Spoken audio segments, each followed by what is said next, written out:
Pertanyaan sekarang, saya yakin Tuhan saya Allah, tapi Allah nggak kelihatan. Ada alasan tak kenapa Allah nggak kelihatan? Ada alasannya.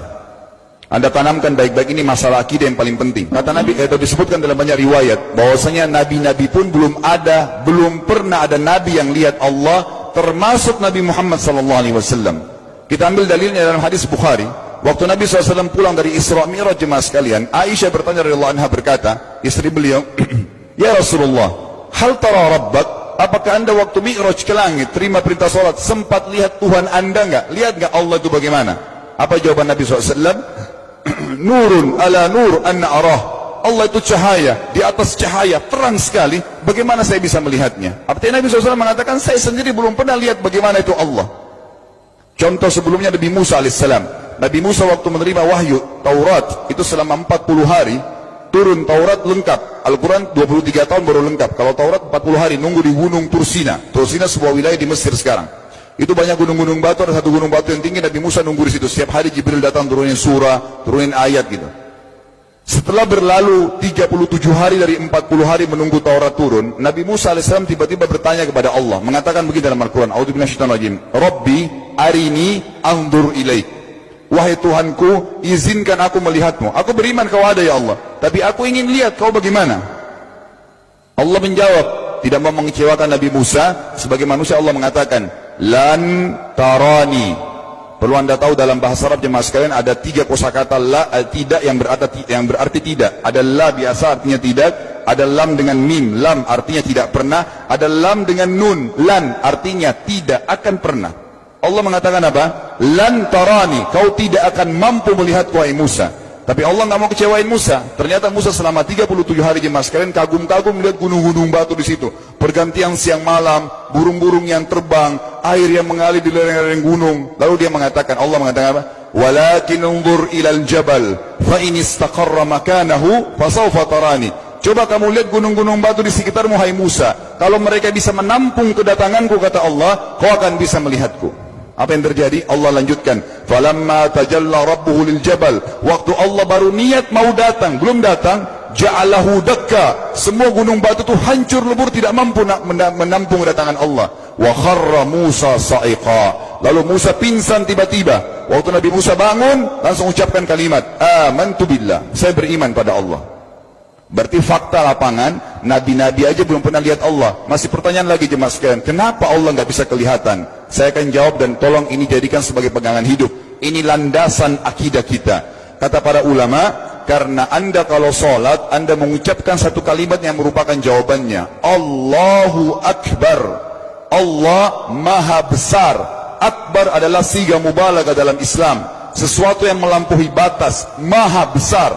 Kita terangkan. Kata Nabi SAW, perumpamaan bumi yang kalian tinggali ini dibanding dengan langit pertama di atas kepala kalian, ada 7 lapis langit. Allah mengatakan, sab'an shidada, 7 lapis langit yang kokoh. Alladzi khalaqa sab'a samawatin tibaqa, yang menciptakan langit tibaqa bersusun, 1, 2, 3, 4, 5, 6, 7. Allah di atas langit ke-7. Kata Nabi SAW, perumpamaan bumi yang kalian tinggalin dibanding dengan langit pertama di atas kepala kalian, ibaratnya seperti cincin yang dibuang di padang pasir. Jadi kita tidak akan pernah bisa melihat ujungnya langit karena kita sangat kecil, dan ini terbukti secara fakta. Apakah anda sudah tahu bahwasanya miliaran bintang-bintang yang ada di atas kepala anda yang jaraknya sekian miliar tahun dari bumi, dan sekian miliar tahun lebih besar daripada bumi, sekian miliar kali lebih besar daripada bumi, itu semua berada di bawah langit pertama. Manusia tidak akan pernah bisa memegang langit ini dengan telapak tangannya, karena dari sini saja ke Pluto jaraknya 270 tahun. Nggak bakal bisa ada astronot dikirim kena mati di tengah jalan. Jaraknya jauh sekali bintang-bintang, dan semua berada di bawah langit pertama. Kata Nabi SAW, di atasnya ada langit kedua besarnya, digabung antara bumi sama langit pertama seperti cincin dibuang di padang pasir. Langit ketiga, 2, 1 dan bumi digabung tiga-tiganya, di mana langit ketiga seperti cincin dibuang di padang pasir, sampai langit ke-7, 5, 6, 4, 3, 2, 1 dan bumi, 7 digabung, dibanding langit ke-7 seperti cincin dibuang di padang pasir. Dan langit yang luas ini jemaah sekalian dipenuhi dengan makhluk Allah yang lain namanya malaikat. Dalam hadis Bukhari kata Nabi SAW, waktu saya sedang dimi'rajkan ke langit, tidak ada 4 jari pun ukuran di langit yang luas itu, kecuali saya temukan malaikat yang sedang ruku atau sujud, penuh dengan jumlah mereka. Anda tahu malaikat itu ada namanya nama kelompok, seperti Raqib, Atid itu kelompok. Di bawah Raqib banyak miliaran malaikat, di bawah Atid miliaran malaikat. Sama dengan Munkar Nakir, ada nama kelompok. Makanya kalau manusia 5 miliar, rakib atidnya 10 miliar. Rakib atidnya 10 miliar. Lalu kata Nabi SAW, di atas langit ketujuh ada Sidratil Muntaha. Besarnya digabung antara 7 lapis langit dan bumi. 8 hanya seperti cincin di bawah di padang pasir. Di atas Sidratil Muntaha ada sebuah lautan yang Allah ciptakan. Lautan itu besarnya digabung antara Sidratil Muntaha, 7 lapis langit dan bumi. 9-9-nya seperti cincin dibuang di padang pasir. Makanya kalau anda baca Quran, anda baca ayat wa kana arsyu 'alal ma', singgasana Allah di atas air. Ini maknanya, air adalah ada lautan. Lalu kata Nabi SAW, arsy-nya Allah di atas lautan itu singgasananya Allah. Besarnya digabung antara lautan, Sidratul Muntaha, 7 lapis langit dan bumi. 10-10-nya hanya seperti cincin dibuang di padang pasir. Anda sudah hafal ayat kursi? Apa artinya? Ayat tanda-tanda kebesaran Allah. Kursi itu artinya bukan tempat duduk, tapi tempat pijakan kaki raja di singgasana. Kalau raja inginnya singgasananya dipijakan kaki, itu namanya kursi. Kita baca apa?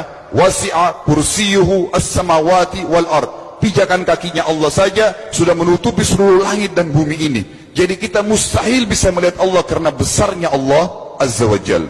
Tinggal kita tutup jemaah sekalian. Kira-kira, lalu bagaimana saya berhubungan dengan Allah? Jawabannya sederhana. Anda lingkari namanya Allah, ini Tuhan kita. Yang menyembah selain Allah kafir, yang mempartisipasikan Allah dengan makhluknya, masih sembah berhala, kuburan, jimat, namanya syirik. Dua-dua nggak boleh. Untuk berhubungan dengan Allah yang tidak kelihatan dengan mata kita ini, tapi kita bisa rasakan keberadaannya, cuman satu cara. Di bawahnya lingkarin ibadah. Salat, puasa, zakat, haji, takziah, ziarah kubur, semua ini adalah rangkaian ibadah untuk berhubungan dengan Allah. Semua ibadah ini jemaah sekalian harus seperti yang Allah mau, bukan yang Anda mau. Ini penting. Karena kalau tidak seperti yang Allah mau, Allah tidak terima. Bagaimana caranya supaya bisa seperti yang Allah mau? Ikuti buku pedomannya. Ada Al-Quran, ada Sunnah. Yang beribadah keluar dari 2 pedoman wahyu ini tidak akan diterima oleh Allah. Seperti Anda kalau kerja di perusahaan, pimpinan perusahaan kasih peraturan, Senin pakai baju kuning, Selasa baju hijau, Rabu pakai baju hitam. Datang jam 7, keluar jam 5 sore. Ternyata Anda tidak. Hari Senin Anda pakai baju yang hari Rabu, datangnya jam 9, keluar jam 2 siang, dikeluarkan oleh pimpinan atasannya. Itu baru peraturan manusia. Bagaimana dengan peraturan Allah Azza wa Jal?